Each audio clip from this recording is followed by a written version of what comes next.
All right. Good morning, everyone. My name is Jasmine Asari from the SSCG Media Group, and we wanted to welcome you to Black Health Now. Today, we are talking about medical mistrust in the Black community and where do we go from here. I'm thrilled to have this much needed conversation, and hopefully you'll learn a little bit about the origins of medical mistrust, as well as how it shows up today and how we can do better to bridge the gap between medical professionals and the Black community. We have an amazing group of panelists from across the spectrum of medicine. And I wanted to start by introducing our guests. So first and foremost, I'm going to start with Dr. Richard Walker. Dr. Walker is the founder, CEO of Walker Healthcare Holdings, the Virtual Primary Care Connection, LLC, and Canopy Health, LLC. These companies are focused on providing team-based primary care to seniors, veterans, and the chronically ill at home so they can age in place with dignity. Prior to this, Dr. Walker, who's now retired from practice, spent the last 20 years in OBGYN and 15 years in functional medicine. He's also the former medical director of Concentra Clinic in Houston Medical Center. Most recently, he's written a book called Black Health Matters, which makes a connection between nutrition, wellness to common health issues in the Black community. He also delves in some of the root causes of healthcare disparities, as well as the history of medical mistrust dating back to slavery. So we wanted to offer a very warm welcome to Dr. Walker. It's my pleasure to be here. Can you hear me? Yes, I can hear you. Excellent. I'm very excited to be here. This is a subject that we can't discuss enough, and it's such a pleasure to be here with all your distinguished panelists. And I believe that our conversation today will make strides in bringing some clarity and hopefully more than just clarity, but action items that people can take in order to move this along from just a discussion. What we need to do is make certain that when we get together like this, when we have a panel or forum, that we are speaking something that empowers people or moves people to make changes in their communities, in their personal lives, or wherever they may be regarding this unfortunate subject that has been with us for centuries. Excellent. All about that action. I love it, Dr. Walker. Yeah. So let's move on to our next guest. So Dr. Jamila Taylor. Dr. Taylor is the Director of Health Reform and Senior Fellow at the Century Foundation, where she leads TFC's work to build on the Affordable Care Act and develop the next generation of health reform to achieve high quality, affordable, and universal coverage in America. She is a renowned women's health expert. Dr. Taylor also works on issues related to reproductive rights, justice, focusing on the structural barriers to access to healthcare, racial and gender disparities in health outcomes at the intersections between healthcare and economic justice. So thank you for joining us, Dr. Taylor. It is so good to see you again. Great. Thank you so much for having me. Awesome. Next up is Dr. Brigitte M. Bronner. She is a professor of nursing for vulnerable populations in the M. Louise Fitzpatrick College of Nursing at Villanova University. She is also the founder and chief executive officer of Dr. Brigitte Executive Consulting LLC, where she works with individuals and organizations to promote racial and ethnic minority engagement and the retention in health-related fields. Dr. Bronner is a staunch social justice advocate who believes research can be leveraged as an advocacy tool to ensure all individuals have an opportunity to achieve their full health potential. Welcome to our panel, Dr. Bronner. Thank you so much, Jasmine. And it's Bridget. I know you were Jed, there. oh, I'm so No, sorry. you are fine. You're fine. Thank you so much. Really looking forward to the conversation with you and these other esteemed panelists. And really excited to bring the nursing lens to this conversation as well, and how we can use data and research to sort of advance this mission and objective. So thank you again for having me. All right, you're very welcome. Last but not least, coming to us all the way from across the pond is Mr. Andrew Alelade.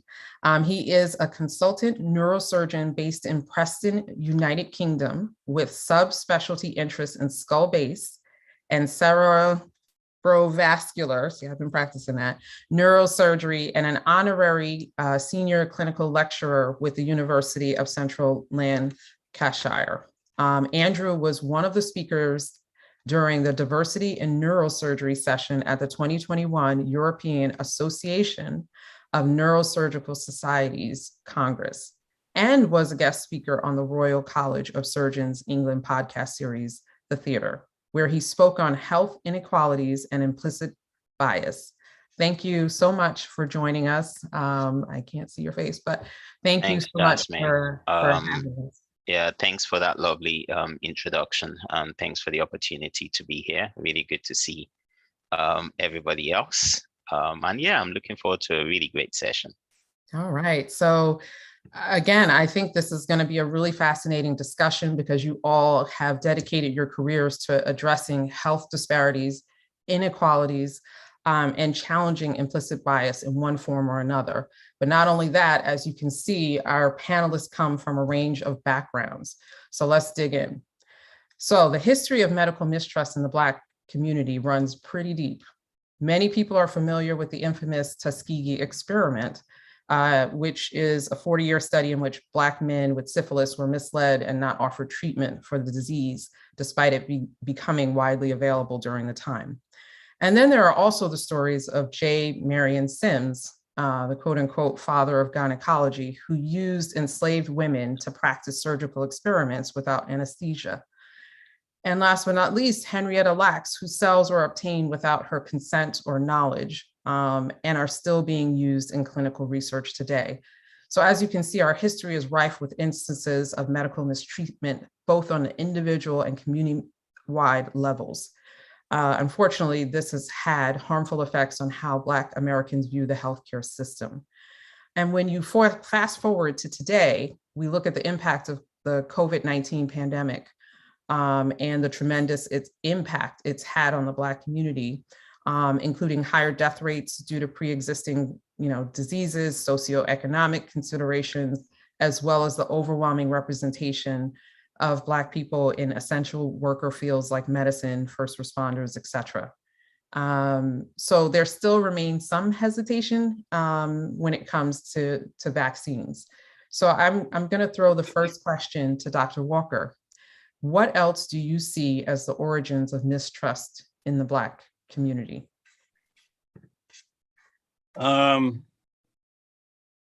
I'm going to answer a little bit differently than I usually do and give you an example of an email I got yesterday. This email was an invitation to be a viewer on a virtual conference. That's a 3-day conference, and the participants, I think there were 35 participants, and they were all representative of large primary care practices throughout the country. When I looked at all the pictures, it was obvious why we have a problem with inequity and disparity. I mean, you know where I'm going with this, okay? Yeah. I looked at it and I said, what's wrong with this brochure? And what was wrong with it, there was no one in that brochure that looked like anyone that's on this panel. And it's a 3-day conference discussing primary care in the United States and what the transition is from it's occurring in healthcare today, from fee for service to value-based care. Now, how do you discuss that and have a 3-day panel and don't have anyone of color on the panel? That tells you where we are today, 2022, and we still are talking about the same kind of issues. So to your question, the issue is that the healthcare community really has not embraced, we use the words, but they really have not embraced what needs to be done, because it was due to the Affordable Care Act, which I will tell you, when it first came out, I was 100% opposed to it. Not because of what it was supposed to do, but the way it was implemented. And the way it was implemented really did not have the end user in mind. It had everyone else in mind first, but not the end user. But it was because of the Affordable Care Act that we today now have value-based care, which is probably the single most likely opportunity in order to change the narrative of inequity to equity. So I do want to throw this question to Dr. Alelade as well, too, from a UK perspective. And I know you've done a lot of work, particularly in that area and talking about inequities. So, you know, what do you see as some of the origins of mistrust? Yeah, so, you know, it's a good thing you've already highlighted the examples people usually use when they talk about the Tuskegee, when they talk about Henry Lax. I would say one of the big problems, and I think Dr. Walker did allude to that about representation. Medicine there's something unique about medicine. When you have the doctor or nurse talk to you about a medical problem, you need there has to be a good understanding between both parties. And there was a term I picked up some of my friends in the business world or public health. There's a term called information asymmetry. And what that basically means is it's a situation where one business party possesses more information than the other.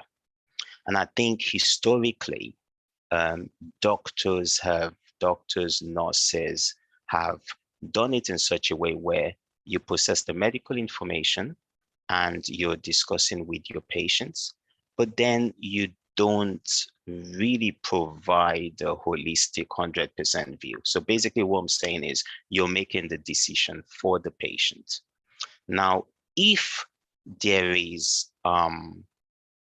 if you are on good terms with each other, it's the responsibility of the medical professionals to provide that 360-degree picture and give the patients. Yep. If you feel that the healthcare professionals do not have your best interests, there's already a disconnect. If you do not provide all the information for your patients, and I think patients, when they find people who are like them amongst the healthcare professionals, psychologically, it reduces the degree of information asymmetry already. So the onus is on the healthcare professionals when a patient comes in to be able to help them ask the right questions. You look at it as a responsibility, and help your patients ask the right questions, give them all, you propose treatment option A, but also give them the other possible treatment options so that now you're working as teammates, hand in hand, to make your decision and say, this is the best treatment for you.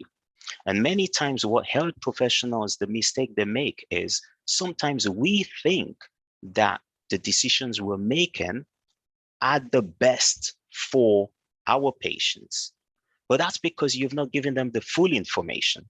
You know, it's like when I'm dealing with in fact, let's not say when I'm dealing with my kids, for example. Sometimes I make some decisions for my wife, for example, and I say, because I've been married to my wife for 14 years, I know she's going to need this kind of bag.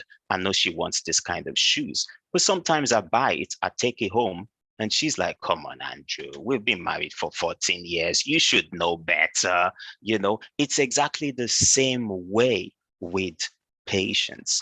And if you have more representation, if you have people who customize the care, taking everything into consideration, listening to my story, listening to what I've been through, following through, when did the diagnosis, when was it first made, what has happened over time, and making that decision together rather than saying, this is what I think is better for you. That would minimize a lot. And I think historically, because that has always been the case, there's always been that thing, because especially in the NHS, I can speak well for the NHS. In the NHS, we have what we call snowy white peaks, where the top is all white and male, okay? The bottom, everything else. Because you feel there's a disconnect, there's always going to be a sense of distrust with any information that filters down, because you think it's not necessarily in your best interests. I think I'll just stop there so that I don't talk too much. So But you get the whole idea. Yeah, so I'm gonna, I know in the US, physicians are about 5%, Black physicians are about 5% of all total physicians, right? And our representation in the US is about 14%, right? In terms of, Black people.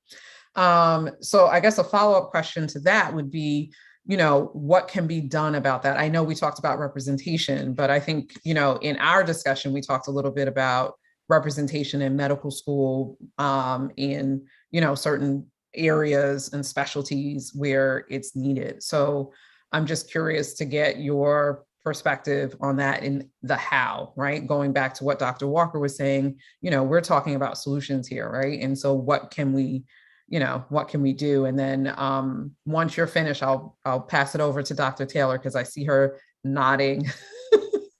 And I'm sure she has a lot to say. Yeah, so there've been a couple of foundations recently trying to increase the numbers, for example. So we have, when you look at medicine has always traditionally been a middle class profession, right? A lot of, in fact, even I looking at my career so far, I realized that a lot of money has gone into courses at different levels, medical education. It's been so much. And when you look at the data in terms of what ethnic group drops out of school, what ethnic group doesn't get there, and even when you get there, there's so many loopholes, even for career progression. Every year you get assessed and you find out that there's so many hurdles to deal with. So it's all about trying to minimize those hurdles. It's all about making sure that, yes, we have good quotas, because sometimes numbers can be deceptive. Even if you quote like 20%, you look at the NHS, the whole workforce in the UK, for example, they say about 46% of the workforce are people of color. But when you look at the people who make the decisions, it drops now to about 2%. That is a big disparity. And even if you're looking at numbers across the UK, you look at London, for example, that's had the highest percentage of Black British, but you get data from the data that came out early this year saying you have, if you're white, then you have a 6-fold better chance than a Black colleague to get a top job. So when there are those inequalities, you have to say, well, it's not just equality, it's about equity. If we have these areas, we need people who should sit on council. We have, like what Richard Walker said there was an invitation and there was nobody who was Black who was part of it. And another problem we have in the UK is whenever there is an issue of, or you have an institution that is accused of discrimination, every institution finds it a bit more comfortable to address the issue of gender inequality. for some reason, racial inequality, everybody's so scared of it. So they hide behind gender inequality. And I'm not downplaying the issues that, Black women face, because I feel that Black women are actually the most challenged, and that's a totally different discussion. But most institutions, particularly on this side, find it easier to deal with like gender discrimination and then totally hide the issue of racial discrimination just because for some reason it makes them feel so uneasy. But if you don't address it, the problems are going to remain persistent and are just not going to go away. Right. So Dr. Taylor, do you have some perspective on that? Yeah, absolutely. Well, first off, the point about gender discrimination, I think is really key, but I also want to level set that. I think there's a similar dynamic in the United States where gender discrimination is, centered in a lot of these conversations, but white women are centered in the gender discrimination conversations. So I do want to say that I think when we think about Black women and our role, whether it's in the medical professions or, policy or any of these spaces that need to deal with some of these social justice issues like access to healthcare, the conversation around gender discrimination is centered around white women. For Black women, we have multiple oppressions, including race and gender. And so it's rare that, we are centered in those conversations. So I do want to say that I think that there is a similarity there, Andrew, but wanted to be clear that, Black women are not always included in those conversations. When it comes to the professions, I think another point too, yes, there are so many barriers there, whether it's cost, the cost associated with, going to medical school, for example, is a huge barrier, particularly for the Black community. Even for young people that want to be doctors, want to enter the medical professions, this can be incredibly hard for them. Either they're entering into these programs, they're incurring a ton of debt. Student loan debt is a big part of the national conversation right now. And we certainly need some remedies to address that. And at the same time, you also have the nursing profession, that is largely women of color, largely Black women. And so there are also some challenges there, in terms of making sure that these professions are open to us. I think since we're talking about the medical professions, I want to add too, we need more Black serving institutions with medical schools. We only have, I think, 3 right now, Meharry, Howard. And then I think I heard last week that, some other schools, minority serving institutions are thinking about starting medical schools. I think Xavier is one. So it's important that we create those opportunities. And then, and I forgot to mention Howard as well as one of those medical schools, but those institutions, they recognize that, we have challenges in terms of entering these professions, and they've come up with ways to, reduce some of those barriers. Getting rid of the MCAT requirement is one thing that they're doing. They're making opportunities to provide funding for Black students to be able to enter into these programs so they don't incur a lot of debt. So I think the conversation around barriers is going to be really key. Research shows that when a consumer, a patient has a provider that looks like them, they are more comfortable with that provider. It also means that they are less likely to experience racism, discrimination, bias in the healthcare system when they have a provider that is going to center their lived experience.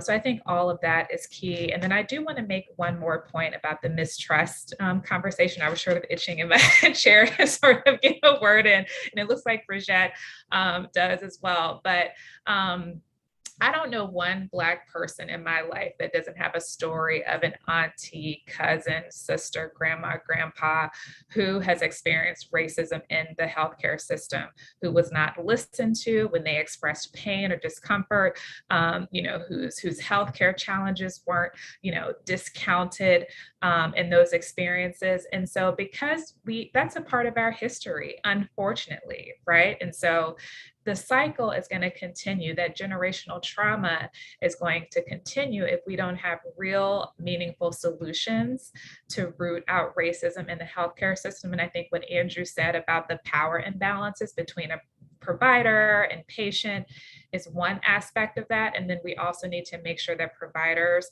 are adequately trained to understand how, lived experience is important in the context of healthcare and how they need to listen to their patients.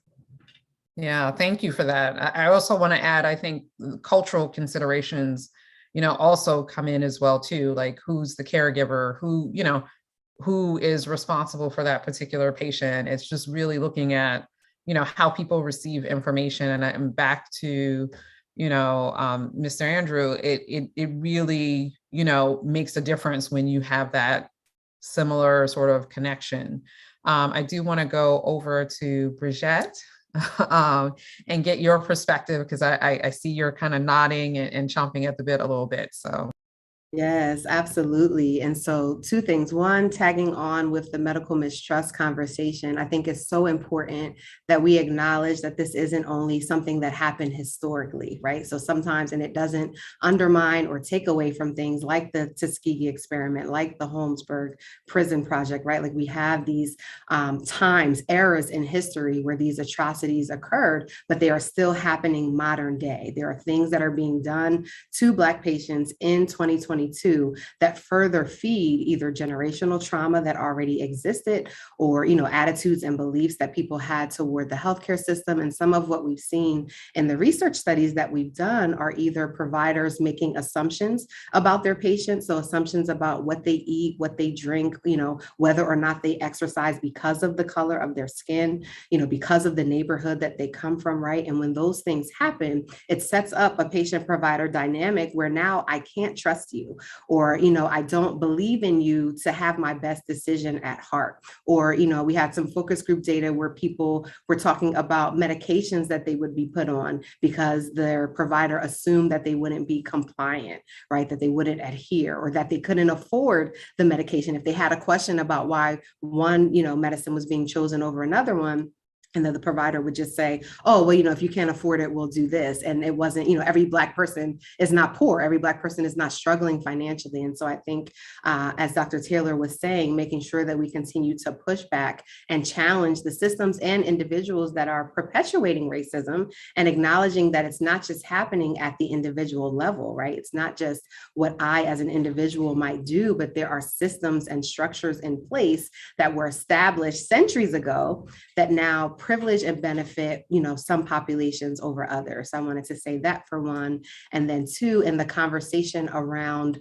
recruiting people even into our healthcare professions, right? Getting them in, we have to have that simultaneously with conversations about retention. Because if we increase our pipeline and we provide the funding, right, and we make nursing and medicine and all these different disciplines attractive, our practice professions are so toxic that we can get people in, but then we can't keep them. They don't want to stay in these settings where, we have data that we just did through our American Nurses Association where, the numbers, the percentages, 2 in 3 nurses reporting that they experience racism on their units, and they were experiencing it from patients, peers, as well as their leaders. So typically when something happens, you say, okay, well, go to administration, go to the charge nurse, go to the director, go all the way up, right, to the chief executives. But if you are sharing your trauma and saying what is happening, but then those bad actors, right, we always use that terminology, but the individuals who are perpetuating racism, if there is no system or structure in place to hold them accountable, then people are reliving their traumas for naught, right? Nothing is happening. And so I think, I'm so excited that we're having this discussion today, and then peeking over and seeing some of the comments in YouTube where we have a critical mass of people now who are saying, what, this has gone on for too long. It is racism and not race that drives health inequities. And so it's giving us a clear target that we need to tackle and address. And if we don't, literally the stake of future generations is what is going to be compromised if we continue with the status quo. Amen to that. I do want to follow up. I do have a follow-up question. So we're talking a lot about some of the external factors in racism and some of the structural things that are happening. But I do want to ask about, how, some of the mistrust is perpetuated within the Black community, because there's also that part of the conversation that, I think needs to be addressed as well. Because I know, personally, like people who don't want to take the vaccine, they're like, oh, I don't know what's in it, or they did it too fast, or, all of those things. So I don't know, Brigitte, I don't know if you want to take that or talk about it since you're so close to the community. Yeah, so I think, misinformation and disinformation are key, right? And it's difficult where you have, rightly so, there were individuals when the vaccine, talks of it first started. If you've had horrible healthcare encounters and experiences, or horrible experiences with your government, right, with local law and policy makers, then when someone comes and says, hey, I want to give this to you because it's good for you, you're going to have a degree of skepticism, right? You're going to want to know what's in it. And, like all the myths and fallacies begin to circulate. And so I think I want to be sensitive that we don't further like blame and vilify people for the beliefs that they held, because they got there for a reason, right? Folks were doing things, taking advantage of them, and giving them treatments that they didn't necessarily need to have. But where I think we can sort of challenge ourselves as a culture, and I'll say this as a Black woman, is if I don't have the facts about something, it does not do good to perpetuate my own thoughts and beliefs, right? And facts are not me going online and finding a blog post where they talk to one individual, right? Like I'm a scientist, I'm a researcher. And so I want to see that sample size, right? Like what's the total number of individuals that this thing was proven to be true for, right? Or that we have documented evidence for. And so a lot of what was happening then began to become hearsay, where it's spreading like wildfire through the community of like, oh, you get this and they're putting tracers in you. And, it's the mark of the beast, and all of these different conversations started happening. But then what became beautiful? So there's the power of misinformation and disinformation, right? And how that could spread rapidly. But then what I loved was like, as a people and as a culture, we started to leverage that for good. So then you see, providers going on BET and hosting town halls to say, hey,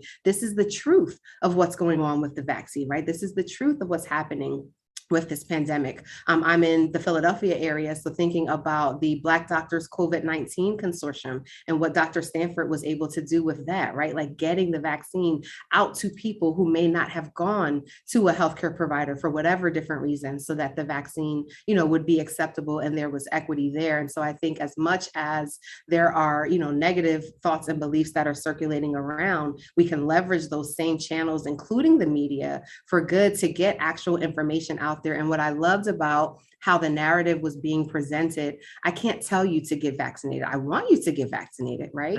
But what I can do is present the facts to you. I can present the data and the truth, and then now you can make an informed decision. So not what, a cousin, a relative, a religious member, whoever told you should do, but now you have all of the things taken together and you can say, okay, for me and my house, right? For me and my body, what do I want to do? And so I love how, that came together in the midst of all of the myths and fallacies.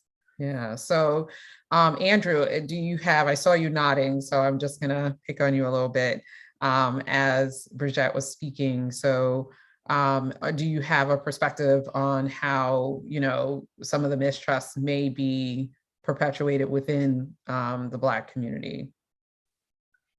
No, so Jamila and Vedette have pretty much highlighted the issues here. I was as Jamila was talking, I just remember there was a study done in the UK, kind of in the height of the pandemic. It was a parliamentary study, and when they looked through the data from the Black population, 64% of Blacks literally highlighted mistrust, marginalization. I think the best figures were from the over 75 age group so far, but literally you could see really bad figures literally through all age groups. And that in itself was stark. And, I think people, what healthcare does, healthcare as a sector is very sensitive because it concerns our health, because it concerns, you don't want to lose a family member, you don't want to lose a loved one. But really, until we address racial inequality in society at large, it's not going to prevent things in the health sector. The health sector is only by extension a part of the society at large. So they're just so intertwined with each other. But when it comes to your health, there's a certain level of sensitivity that we feel. And I say this even as, I taught for years, listen, in the UK, the very few Black neurosurgeons who have got to a certain level in my career. But even I, myself and my wife, we lost a baby some time ago, and we went to the hospital, and you read the data where it says, oh, Black women are 5 times more likely to die in childbirth. But even I was totally appalled at how myself and my wife were treated. And I was like, listen, I'm an attending neurosurgeon in the NHS. Why are you treating me like this? Like, you're not listening to me on time. You're dealing with other patients. Even I could see, and that's me, who knew. And I'll tell you something very, she lost a lot of blood, yeah, but because you're Black, you wouldn't exhibit pallor as much as like a white patient. Okay, she lost a lot of blood, and I kept records. She lost over a liter, and I said, I want my wife's bloods checked. And this was last year, and they faffed about. They tried her veins, and they were like, oh, we can't really get her veins. And they went around. They said, we'll get a doctor, and it took forever before coming back. But I kept kicking up a fuss. And they were like, oh no, the blood pressure is fine. I kept kicking up a fuss. So they sent a sample. Now, usually you want, based on the units here, you want it to be about 100, okay? I would roughly give a number. You want it to be about 100, but if it's about 70, then you get transfused, okay? So I had been kicking up a fuss from when she lost blood, and about 6-7 hours later, until the results came back. And I said, I want this checked no matter what. They were like, her blood pressure is fine. So when they finally checked it, the levels were 51. Like, even I could tell they were, when they felt so embarrassed, they didn't know what to say. And I was thinking afterwards, I was like, that is me, who knows what should be done, who was able to trigger and escalate a certain action.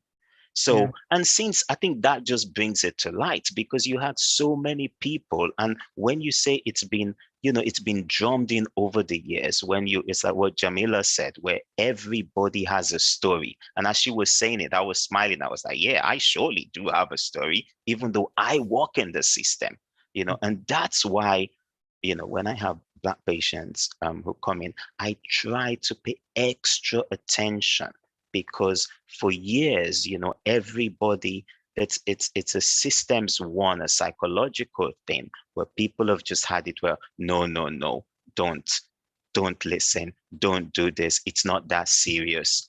It's not that, which is why when you see more pictures of the things you should look for, the Black skin, and a lot of what we've been taught, Western medicine, is all based on, white data. That's just the truth. When you were taught in medical school, look for pallor, look for jaundice. It's all based on that. That's what the pictures in the books show. That's what you have drummed in continuously. So it has to take a good kind of pragmatic shift to be like, no, let's pay extra detail. Let's pay extra attention. Let's investigate further. She's not lying. She has a point. Don't downplay her symptoms. Ask, investigate. And I think those are the things that need to be done. Yeah, I mean, there is this phenomenon called medical gaslighting, which it sounds like all of this is sort of echoing. I do want to shift to Dr. Walker and ask about, what questions should Black patients be asking prospective doctors when they're, obviously trying to identify a physician, and not all the time can you, necessarily, select a Black physician. So what is it that patients should be looking for in their physicians?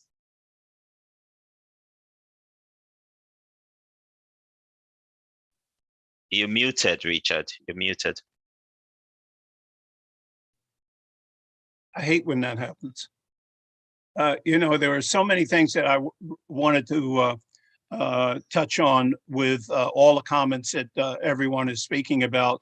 But Jasmine, you're asking a very fundamental question that really gets down to the heart of things that can be done as an action item. And that is, what is it that the patient can do? And it's a fundamental question. Now, before I answer that, I need to make a comment about one of the things that that Andrew mentioned. You know, the default answer that you get from the healthcare community when you're asking about changes to be made, their default answer is, well, we are only a reflection of society. Now, if they keep saying that and using that as the default, we're not going anywhere, because waiting for society to change is generational. And so the reason why I wrote my book is that the theme that I tried to promote in the book, it really addresses the question that you're asking. What can the individual do? And so the theme of the book was stop waiting. Stop waiting for the industry to make the change. Stop waiting for society to make the change. If we continue to do that, it's been how many years? Over 4 centuries. Yeah. Listen, Yeah. the waiting has to be over. And so the fundamental things that have to be done is for us as healthcare professionals to do exactly what you said, Jasmine. We have to teach the community at large, what can you do without waiting for the professionals, the industry, society to change? That's too big. It's too magnanimous. We can take one question at a time. The basis of what we can do is, how do you ask the question and what do you look for?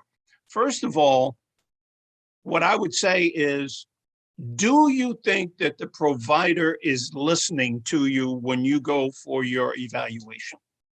Well, how would you know that? When they come in the office after you've waited an hour, hour and a half, 2 hours, are they standing up and standing by the door? Because if they are, they're in a hurry and they're not really going to listen to you. Or do they take a seat and face you and look you in the eye and ask you a question? And when you give the answer, they repeat your answer to make certain that they, as the professional, understand what you said. Now, here's the problem with that. Most providers are on the clock.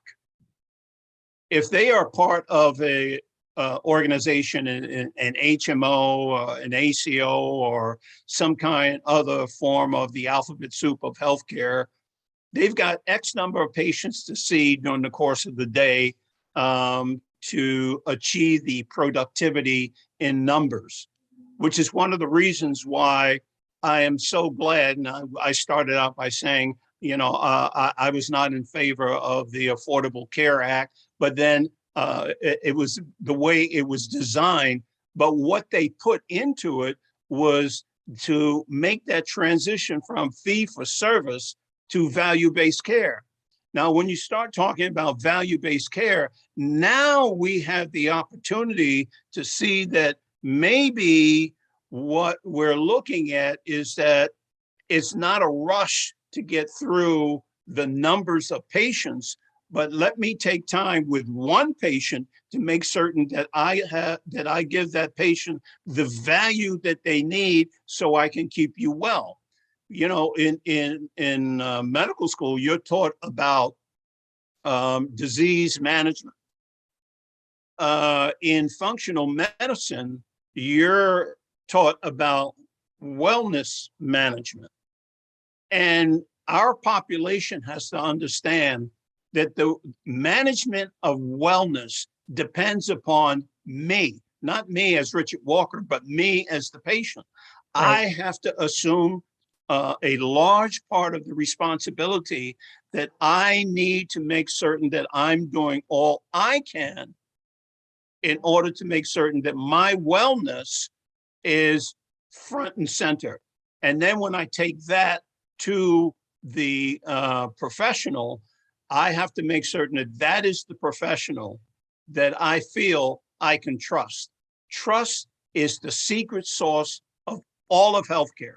Without trust, I don't care how good it is, what it looks like, or what the technology is, I am not going to follow through in terms of being able to get the best that I can. Thank you for that. I do want to pivot because we do have, Dr. Taylor, who is, who talked about the ACA a little bit, and a lot of her work is centered around that. And I would love to get her perspective on, helping to shift some of the institutional challenges and, what can we do there? And is it advantageous to expand, Medicaid? Yeah, for sure. I definitely, am feeling, Dr. Walker's comments about the ACA and some of the initial, sort of, I think, feedback about how it was designed. I will say that, look, the ACA has been successful in getting more people into insurance coverage, and that's for a whole host of reasons, including, we had the individual mandate, which has since been struck down by the Supreme Court, as well as Medicaid expansion in some states, but not all states are expanding Medicaid. And there have also been a host of expansions that have actually been put into place by the Biden-Harris administration, where we have record numbers of people, having access to affordable insurance coverage throughout the country. We still have a long ways to go. We don't yet have a universal healthcare system, which, in my opinion, is where we need to be going as a country, where, it doesn't matter where you live, whether or not you have a job, whether or not you have pre-existing conditions, everyone should have access to affordable health insurance coverage. And a part of that is also having the highest quality healthcare. So that's where the value-based care piece comes into the conversation, right? Coverage is one piece, and then it's also, which is a theme of this conversation today, what kind of care are you getting when you actually go to the doctor, when you actually see a medical provider? So I think in addition to the universal healthcare piece, I think also, how do we ensure that, people are having the highest quality healthcare experiences?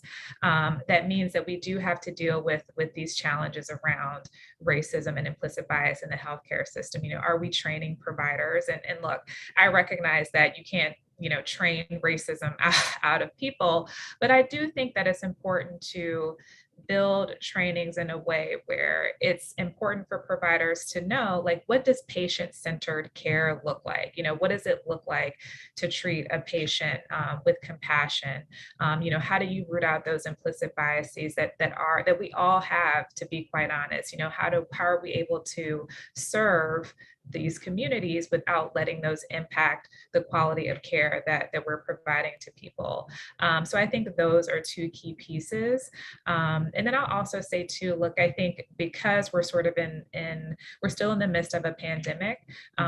We heard Andrew's story about, and thank you so much for sharing that, about the experience that he had in the healthcare system in terms of maternal health. Unfortunately, too many Black women are having that experience when it comes to, the birthing process and even the postpartum period. And then also, even with COVID, there were countless stories of African Americans who had gone into the doctor with COVID and who were turned away from care, who weren't listened to. And so, as Brigitte mentioned earlier, this is something that is happening now, right? And we can no longer turn a blind eye to these challenges, because we have these grave health concerns that are staring us right in the face, and we can no longer, ignore them. We have to address these issues. Coverage is a piece of it, but so are the experiences, the quality care that everyone deserves. Yeah, so I'm going to kick it over to Andrew, actually, because he is in the UK, where there is universal health care, and I'm curious to understand the experiences, internationally, across the pond where you do have that. Yeah, I think I think universal healthcare is actually the best thing for patients, because it reduces, it takes away a lot of issues, a lot of hurdles that you have to deal with.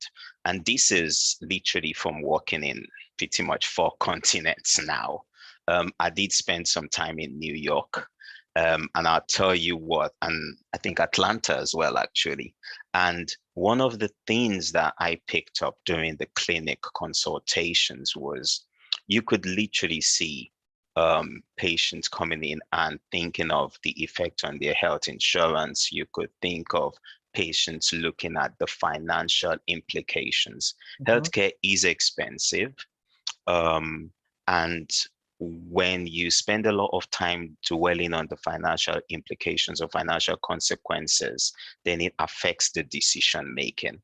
And I think to a large degree, that's one problem that you don't have to deal with in the UK. And I can remember 2 patients in particular, one who had some treatment in Australia, and I'd been in the team where I worked in Australia, and another one from the US, from New York. And they moved to the UK because after regular treatments, follow-up of several years, they just couldn't afford it anymore.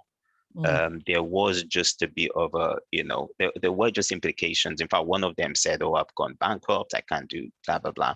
And I can still remember in clinic in New York where a patient came in and we said, "Oh, you're going to need follow-up scans. You're going to need another scan," and say, "We need to scan you every year."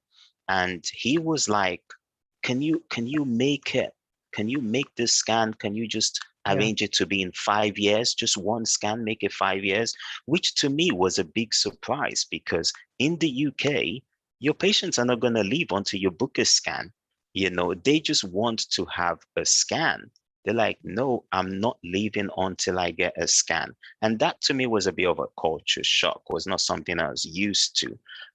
So I think that's one, and I can hear all the conversations, but once it's a bit of a very tough balance to achieve, because like I said, healthcare is getting more costly with the years going by. And Richard said something very important. He said when he was talking, he said there's this thing about when you want your care to be, Richard, oh God, I've got a bit of a brain freeze now trying to remember what you said. I'll remember in a second. But when you do not have that financial implication to think of, then it's, oh yeah, I remember. So most physicians want to save time. You're in clinic, the managers are on your neck to say, you have to see a patient in 10 minutes. How are you going to see a patient? Sometimes it's so difficult, but because I know that I'm being audited, I want to try and get all the 12, 13 patients seen within that time. But for a lot of those patients, the 10 minutes is not enough. So really what happens is, the psychology systems one switches in where you're more interested in just getting through everybody without really listening, because, the managers are thinking of cost. You have to see people as much as possible. So if you tend to hold a certain type of people in higher regard than some other type of people, then you would pay attention to some people with the 10 minutes that you've got, rather than, some other people. That's just me giving a bit of how some of these things work. And some other people will just come in and say, nah, you don't have a problem. You don't have a problem. Go, which, and as Richard was saying it, I was thinking, yeah, these are how these things play out with different healthcare professionals. And it's we just have to find ways of getting people educated. I like the way how institutions now, just like Bridget is saying, people are now teaching. If you want to be a healthcare professional within this institution, then you have to be taught educated on understanding individuals. You have to be taught on practicing inclusive leadership, dealing with everybody. Absolutely. Everybody has a story. Stop stereotyping. People have their stories. People have been through. Listen, those are the things that we need to do. People need to be educated before you get appointed to every post. You have to be taught, how are you applying this, inclusion from the foothills to the peak? Everybody, that's what we need to do. So I'm going to ask one final question, and this has been an amazing conversation, and we can definitely talk about this on and on. It's like one of my, topics. One final question: you have a, audience of, hold on one second. So what I want to know, because you have all of these marketers and, people that are working in this industry, in 30 seconds or less, what can we do to help support the work that you guys are doing on the ground? Dr. Brigitte, do you want to take that one? Sure. Yeah. So I think it's time where we have to put our money where our mouth is, right? If we're saying that things are important to us, then we have to invest in that. So whether it is private foundations, healthcare institutions, there's a lot of ways where dollars are going toward activities that do not combat what we are all talking about today, which is racism, right? Which is discrimination. And so there are people on the grassroots level in communities who have already been doing this work. We don't need to reinvent the wheel. So if folks are saying, oh, well, I don't know how to partner with other people, or I don't know where to begin, Google can be your friend and do some research to find out who is already doing this work in your area and how you can come alongside to support that. But then again, making sure that as we're talking about grants and scholarships and contracts and different things, that we're getting it to the individuals who are doing this work. And I want to add a little soapbox here, not just doing this work because now it's attractive and sexy, right? But that they have already been engaged and doing health equity work and diversity work and inclusivity work, right? Not just sort of jumping on the bandwagon because it's where everyone else is going. So, the takeaway is put our money where our mouth is, and then partner with those organizations who are already on the ground and entrenched in the communities that we're hoping to serve. All right, Dr. Taylor, you're going to get the last, and then I have to wrap up because I got 2 minutes. Sure. Well, since I'm here in the center of politics here in Washington, D.C., and I work in policy, and so my ask for folks is to engage at the voting box. If this is an issue that is important to you, go out there and support candidates that are going to be representing you in Congress and the White House and local and state houses that care about this issue as well. That's the only way we're going to be able to move forward, or part of the way that we're going to be able to move forward from a policy perspective. Awesome. So we're going to end our conversation there. I wanted to thank everyone for joining us. Hopefully you've learned a great deal and will be inspired to take action in your own family, your own communities, your own workplace to improve health equity.